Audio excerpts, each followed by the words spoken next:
இதுக்கு வந்து கடகடன்னு பிரேக்ஃபாஸ்ட்டு ரெடி பண்ணணும். அதுக்காக வந்து சிம்பிளாகவும் இருக்கணும், ஹெல்த்தியாகவும் இருக்கணும்னு சொல்லிட்டு இந்த ஒரு பிரேக்ஃபாஸ்ட்டை வந்துட்டு நான் ரெடி பண்ண ஆரம்பிச்சிட்டேன்.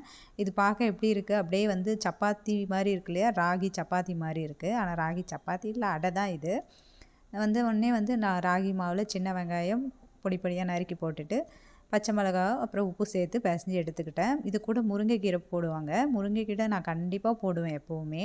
ஆனால் இந்த வாட்டி எனக்கு கீரை கிடைக்கல. ஏன்னா மரத்தில் வந்து இப்போ காய் விடுற சீசனு. அதனால் வந்து கீரை கிடைக்கல. அப்படியே செஞ்சு சாப்பிட்லாம், நல்லா டேஸ்ட்டாக தான் இருக்கும்.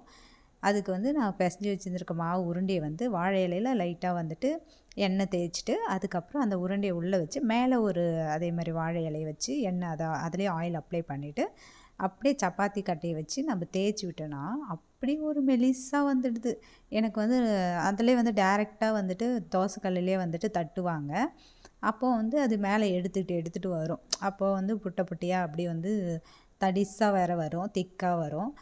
அது கொஞ்சம் வேகிறதுக்கு கஷ்டமாக இருக்கும். இந்த ஒரு மெத்தடு நீங்கள் செஞ்சு பாருங்கள். அவ்வளோ ஒரு மெலிசா பேப்பர் ரோஸ்ட்டு மாதிரி இருக்கும், மொறு மொறுன்னு இருக்கும், சாப்பிட்றதுக்கும் நல்லாவும் இருக்கும். இந்த மெத்தடு தான் நான் உங்களுக்கு இன்றைக்கி ஷேர் பண்ணலான்னு நினச்சேன்.